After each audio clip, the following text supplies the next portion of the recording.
కాకినాడ జిల్లాలో పరిశ్రమల అభివృద్ధికి నాంది పలికింది. పలు పరిశ్రమల ఏర్పాటు శంకుస్థాపన కార్యక్రమాలకు ముఖ్య అతిథిగా జిల్లా ఇన్ఛార్జ్ మంత్రి డాక్టర్ పొంగూరు నారాయణ హాజరయ్యారు. ఎంపీ ఉదయ్ శ్రీనివాస్, ఎమ్మెల్యే కొండబాబు, ఎమ్మెల్సీలు, ప్రజాప్రతినిధులు, అధికారులు కలిసి కాకినాడ పోర్టులో ఎంఏటీ మెరైన్ సర్వీస్ ప్రైవేట్ లిమిటెడ్ విస్తరణతో పాటు పెద్దాపురంలోని సంతోషిమాత కార్గేటర్స్ పరిశ్రమ, తునిలో ఫ్లాటర్ ఫ్యాక్టరీ కాంప్లెక్స్లకు శిలాఫలకాలు ఆవిష్కరించారు. మంత్రికి ఘన స్వాగతం పలికిన స్థానిక ప్రజాప్రతినిధులు శాలువాలు కప్పి సత్కరించారు. ఈ సందర్భంగా మంత్రి నారాయణ మాట్లాడుతూ, గత 5 ఏళ్లలో రాష్ట్రంలో పెట్టుబడులు పెట్టడానికి ఎవరూ ముందుకు రాలేదని, పారిశ్రామికవేత్తలు ఇతర రాష్ట్రాలకు వెళ్లిపోయారని అన్నారు. ప్రస్తుత ప్రభుత్వం ఎన్నికల్లో ఇచ్చిన హామీ ప్రకారం 20 లక్షల ఉద్యోగాల కల్పన కోసం కృషి చేస్తోందని తెలిపారు. సీఎం చంద్రబాబు, మంత్రి లోకేష్ విదేశీ పర్యటనల ద్వారా రాష్ట్రానికి పెట్టుబడులను ఆకర్షిస్తున్నారని పేర్కొన్నారు. రాష్ట్రంలోని ప్రతి జిల్లాను సమానంగా అభివృద్ధి చేసే దిశగా ప్రభుత్వం ముందుకెళ్తోందని, కాకినాడ పోర్టు అభివృద్ధికి ప్రత్యేక చర్యలు చేపడుతున్నామని మంత్రి నారాయణ స్పష్టం చేశారు. ఈ కార్యక్రమంలో ప్రజాప్రతినిధులు, పార్టీ నాయకులు, స్థానిక నాయకులు మరియు పరిశ్రమల ప్రతినిధులు పాల్గొన్నారు.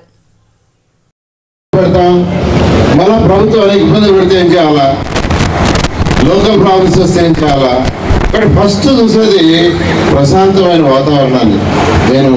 నేను కూడా అనేక దేశ విదేశాలు తిరిగాను, యూనివర్సిటీస్ కోసం దుబాయ్ వచ్చాను. వాళ్ళు ఫస్ట్ మాట్లాడుతుంది ఇదే.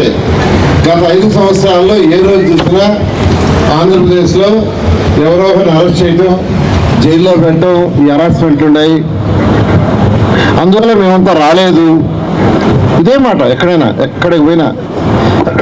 అయితే ఈరోజు మన ముఖ్యమంత్రి గారి మీద వారికి ఎంతో నమ్మకం ఉంది. వాళ్ళందరూ కూడా ఈరోజు ముందుకు వస్తున్నారు. అందుకని 16 నెలల్లో, కేవలం 16 నెలల్లో ఎలక్షన్స్ ముందు ఎన్డీఏ ప్రభుత్వం ఏదైతే మాట ఇచ్చిందో, కనీసం 20 లక్షల ఉద్యోగాలు యువతకి ఏర్పాటు చేస్తామని, అటు ప్రైవేట్లో కావచ్చు, ఇటు గవర్నమెంట్లో కావచ్చు అని ఏదైతే మాట ఇచ్చిందో, ఆ మాట ప్రకారం గౌరవనీయ ముఖ్యమంత్రి గారు వారికి ఉన్న అపారాలతో అనేక దేశ విదేశాలకు వచ్చారు. ముఖ్యమంత్రి గారే స్వయముగా దాన్ని ఫాలోఅప్ చేస్తున్నారు. అందువల్ల ఈరోజు 9 లక్షల కోట్ల పైగా ఈరోజు పెట్టుబడులు మన రాష్ట్రానికి అగ్రిమెంట్లు అయినాయి. అవన్నీ కంప్లీట్ అయితే దాదాపు 7 లక్షల పైగా ఉద్యోగాలు వస్తాయి. అయితే ఇవన్నీ కూడా ఒక్కరోజు 2 రోజుల్లో రావండి. ఎవరైనా ఇండస్ట్రీ పెట్టాలంటే కొన్ని 1 year పడుతుంది, కొన్ని 2 years పడుతుంది, కొన్ని 3 years పడతాయి, కొన్ని 4 years కూడా పడతాయి. తప్పదు. వాళ్ళకి ల్యాండ్, పర్మిషన్లు, బిల్డింగ్లు కట్టాలా, మెషినరీ ఆర్డర్ ఇచ్చుకోవాలా, ఇతర దేశాల నుంచి కొంత మెషిన్ రావాల్సి వస్తుంది.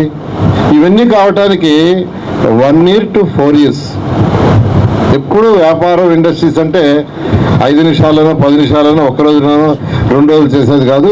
అందుకని ఈరోజు ముఖ్యమంత్రి గారు ఇది కూడా అన్ని జిల్లాలు డెవలప్ చేయాలా, ఈ రాష్ట్రంలో ఉన్న 26 జిల్లాల్ని సమానంగా డెవలప్ చేయాలని ఈరోజు అనంతపురం, కర్నూలు తీసుకుంటే, అనంతపురం, కర్నూలులో ఎలక్ట్రానిక్ హబ్, ఎలక్ట్రానిక్స్ ఇండస్ట్రీస్ ఏదో వచ్చినా ఫస్ట్ ప్రయారిటీ ఈరోజు అనంతపురంకి, తర్వాత చిత్తూరు, ఆ రెండింటికి ఇస్తున్నారు. కర్నూలుకి వచ్చేళ్ళకే రిన్యూవబుల్ ఎనర్జీ, ఈ సోలార్ ప్లాంట్లు ఏదైనా వస్తే వాటిని యాక్చువల్గా ఈరోజు కర్నూలుకి ఇస్తున్నారు. ప్రకాశంకి వచ్చి సిబిజీ యూనిట్స్, అదేవిధంగా నెల్లూరుకి వస్తే డైవర్సిటీ ఇండస్ట్రీస్, అదేవిధంగా అమరావతికి వస్తే quantum valley and knowledge hub, అదేవిధంగా గోదావరి డిస్ట్రిక్ట్స్ తీసుకుంటే అక్వాకల్చరు, రిఫైనరీ, శ్రీకాకుళం, విజయనగరం, విశాఖపట్నం తీసుకుంటే pharma, data centre, IT, steel and medical devices. ఈ విధంగా వీటిలన్నింటిలో క్లస్టర్స్ చేసి, క్లస్టర్స్ వైజ్ ఏదైతే ఇండస్ట్రీస్ వస్తున్నారో ఆ ఇండస్ట్రీస్కి అక్కడికి వచ్చేదిగా. ఎందుకు సార్ ఆ విధంగా అంటే, వాళ్ళకి ఆ వసతులు కల్పించాలి. ఫర్ ఎగ్జాంపుల్ ఫార్మాస్యూటికల్స్ పెట్టాలంటే ఎక్కడంటే అక్కడ పెడితే కుదరదు. ఒకే దగ్గర పెడితే వాళ్ళకి కావాల్సిన ఇన్ఫ్రాస్ట్రక్చర్ మనం ఇవ్వాలి ప్రభుత్వం. ఎందుకంటే ఫార్మాస్యూటికల్స్లో మీకు తెలుసు, వాళ్ళకి కావాల్సిన రోడ్స్ కావచ్చు, డ్రైన్స్ కావచ్చు, ట్రీట్మెంట్ ప్లాంట్స్ కావచ్చు, అవన్నీ చేయాలంటే అందుకని క్లస్టర్స్ వైజ్ చేసి ఈరోజు మన ప్రభుత్వం, ముఖ్యమంత్రి గారు చేస్తున్నారు. అదేవిధంగా పాలసీలు అంటే వ్యాపారస్తుల్ని అట్రాక్ట్ చేయడానికి భారతదేశంలో ఏ రాష్ట్రంలో ఎవరు అయినంత విధంగా ఈరోజు పాలసీలు చేశారు. పాలసీలు అంటే వాళ్ళకి ఇచ్చే సబ్సిడీస్, రోడ్డు వేయించడం కానీ, డ్రైన్ కానీ, వాటర్ కానీ, ఎలక్ట్రిసిటీలో సబ్సిడీస్ కానీ, ట్యాక్సీలో సబ్సిడీస్ కానీ చేయడానికి ఈరోజు ఇండస్ట్రీ పాలసీ తీసుకొచ్చారు. ఆ తర్వాత ప్రాసెసింగ్ యూనిట్స్కి ఒక పాలసీ తీసుకొచ్చారు. అదేవిధంగా ఎంఎస్ఎంఈ యూనిట్స్ పెట్టే వాళ్ళకి పాలసీ ఇచ్చారు. ప్రైవేట్ ఇండస్ట్రీస్ ఎవరైనా పెట్టుకుంటామంటే మేమే ఎంఎస్ఎంఈలు డెవలప్ చేస్తామంటే వాళ్ళకి పాలసీలు తీసుకొచ్చారు. అదేవిధంగా టూరిజంని డెవలప్ చేయాలి. ఉద్యోగాలు ఎక్కువ రావాలంటే టూరిజం. సింగపూర్ సిటీ తీసుకోండి, సింగపూర్ కంట్రీ 750 చదరపు కిలోమీటర్లు. మొత్తం ఆ కంట్రీ అంతా కలిస్తే 750 చదరపు కిలోమీటర్లు, 55 లక్షల జనాభా ఉంటారు. మన విశాఖపట్నం కార్పొరేషన్ 680 చదరపు కిలోమీటర్లు, అంటే దాదాపు రెండు ఒకటే. Visakhapatnam corporation Singapore country. కానీ ఈరోజు సింగపూర్ కంట్రీ వెరీ పవర్ఫుల్. కారణం ఏంటంటే వాళ్ళ ఆదాయం అంతా రెండే. ఒకటి పోర్టు, రెండోది టూరిజం. ఈ రెండే, ఇంక వేరేదేం లేదు. Tourism, port. కాబట్టి కాకినాడ కూడా తీసుకుంటే ఇప్పుడే మన శాసనసభ్యులు చెప్పారు, దీన్ని నిజంగా డెవలప్ చేసి ఇక్కడ వచ్చే ఇండస్ట్రీస్ని ఎంకరేజ్ చేస్తే బ్రహ్మాండమైన భవిష్యత్తు ఫ్యూచర్లో ఉంటుంది. ముఖ్యమంత్రి గారు కూడా అదే ఉద్దేశంతో దీన్ని డెవలప్ చేయాలని ఉండాలని మీకు తెలియదు. కొన్ని పోరీస్ కూడా పడతాయి, తప్పదు.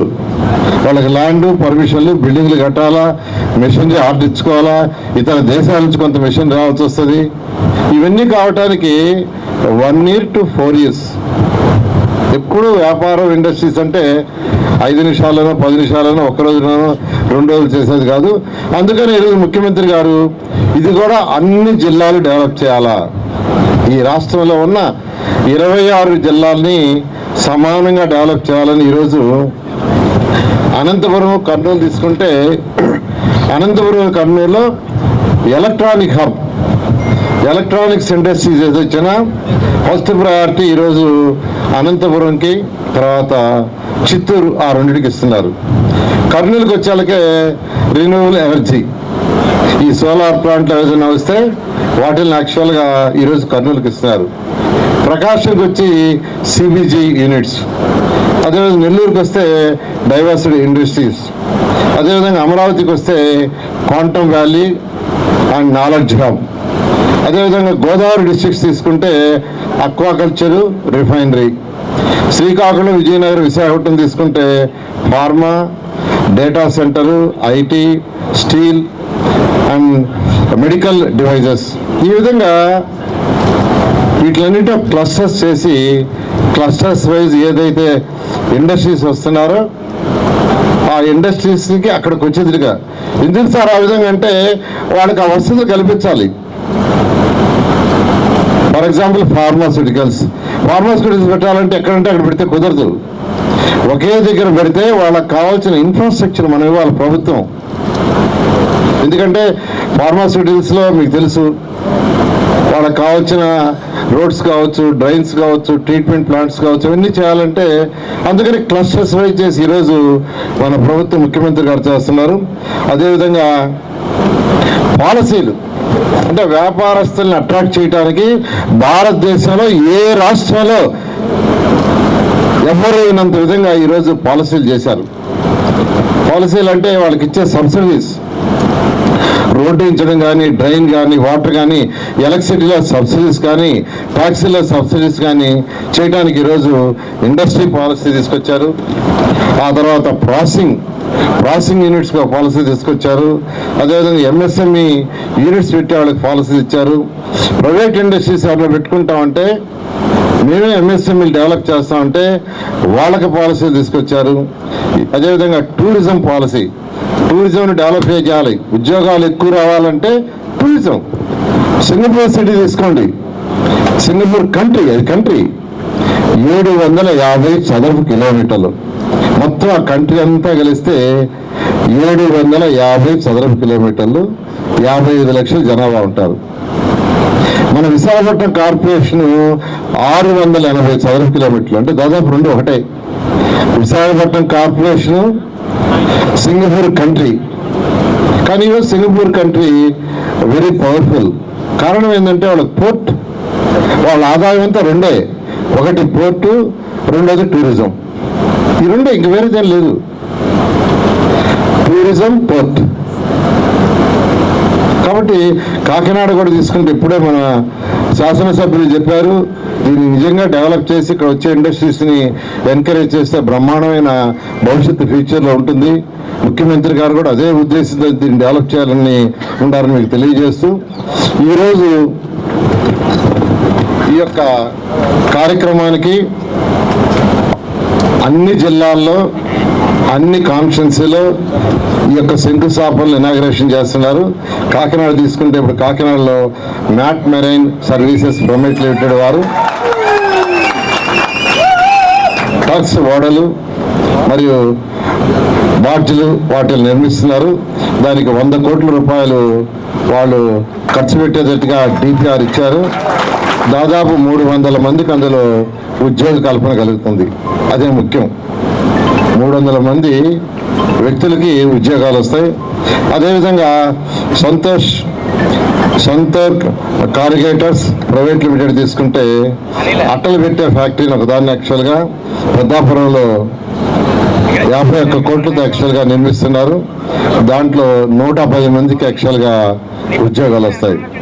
అదేవిధంగా ఈరోజు శంకవరము, తుని ఈ రెండిట్లో కూడా 2 ఫ్లాటెడ్ ఫ్యాక్టరీ కాంప్లెక్సెస్. అంటే రూరల్లో అయితే సైట్స్ ఎక్కువ ఉంటాయి కాబట్టి హారిజాంటల్గా కన్స్ట్రక్షన్ చేసుకుంటారు. సిటీస్లో సైట్ తక్కువ ఉంటుంది. అందుకని ఇప్పుడు కేంద్ర ప్రభుత్వమే హారిజాంటల్గా వర్టికల్గా కన్స్ట్రక్షన్ చేయనని దానికి ఫ్లాటెడ్ ఫ్యాక్టరీ కాంప్లెక్స్ అని పేరు పెట్టారు. అట్లాంటి 2 ఇప్పుడు శంకవరం తర్వాత తునిలో ఈరోజు ఆ రెండింటి కూడా శంకుస్థాపన చేస్తున్నాం. ఆ రెండింటి కూడాను శంకవరంలో 13 కోట్లు దానికి శాంక్షన్ అయింది. తునిలో 15 కోట్లు శాంక్షన్ చేయడం జరిగింది. జనరల్గా ట్రావెలింగ్ అనేది యాక్చువల్గా 4 రకాలు. ఒకటి జల మార్గము, రోడ్డు మార్గము, రైలు మార్గము, విమాన మార్గం. ఈ 4గిట్లో అన్నిటికంటే కాస్ట్ ఎక్కువయ్యేది విమాన మార్గం. తర్వాత కాస్ట్ ఎక్కువయ్యేది తర్వాత రోడ్డు, దానికంటే కొద్ది తక్కువ. దానికంటే తక్కువ రైలు మార్గం. బాగా తక్కువ ఉండేది జల మార్గం. ఈరోజు సింగపూర్ డెవలప్ అయిందనే కారణం ఏంటంటే అదే కారణం. అందువల్ల కాకినాడకి ఉన్న ఈ పోర్టు వల్ల ఇది డెవలప్ చేయడానికి ఎంతో పాసిబిలిటీ ఉంది. ఖచ్చితంగా నేను కూడా ఇన్ఛార్జి మంత్రిగా ఖచ్చితంగా ఏదైతే శాసనసభ్యులు మీ అందరి దగ్గర తీసుకొని ఏదైతే రిక్వెస్ట్లు ఇస్తారో వాటిలన్నిటి కూడా అటు ముఖ్యమంత్రి గారితో డిస్కస్ చేసి ఈ యొక్క కాకినాడ జిల్లా కాకినాడ పోర్టు డెవలప్ అయ్యేందుకు అన్ని విధాల కృషి చేస్తారని తెలియజేస్తూ ఈరోజు మంచి అవకాశం ఇచ్చిన మీ అందరికీ ప్రత్యేక తల్లికి వందనం కింద ఒకే రోజు 10,000 కోట్లు వేస్తారు. ఒకే రోజు 67 లక్షల మంది విద్యార్థులకు. అదేవిధంగా రైతు సోదరులకు ఏదైతే మాట ఇచ్చారో ఫస్ట్ ఇన్స్టాల్మెంట్ కింద 63 లక్షల మందికి యాక్చువల్గా ఇవ్వడం జరిగింది. ఇవన్నీ కొంత సపోర్ట్ చేయాలా పేదలు నిరుపేదలకు అని. అయితే సపోర్ట్ ఒకటే కాదు, మన యువతకి మన పిల్లల భవిష్యత్తు బాగుండాలంటే ఇండస్ట్రీస్ రావాలా. ఇండస్ట్రీస్ రాకుంటే డెవలప్ కాదండి. ఏ కంట్రీ అయినా తీసుకోండి, ఎక్కడైతే ఇండస్ట్రీస్ 9 లక్షల పైగా పెట్టుబడులతో అగ్రిమెంట్లు అయినాయి. 9 లక్షల పైగా. ఆ 9 లక్షలు ఇండస్ట్రీస్ అన్ని వస్తే 7 లక్షల మంది పైగా యువతలకి ఉద్యోగాలు వస్తాయి. ఇది కేవలం 16 నెలల్లో, అది కేవలం ముఖ్యమంత్రి గారి మీద ఉన్న నమ్మకంతోనే ఆ పెట్టుబడులు వచ్చినాయి. ఇలా ఈరోజు ఈ ఎన్డీఏ ప్రభుత్వం ఎక్కువ ప్రయారిటీ అటు సంక్షేమానికి ఇటు అభివృద్ధికి. ఎందుకంటే 2 ఉండాలి. పేదల నిరుపేదలు ఎవరైతే ఉండారో పేదల నిరుపేదలకి ఒక చేతినిస్తూ కొంత సంక్షేమాలు చేయాలి.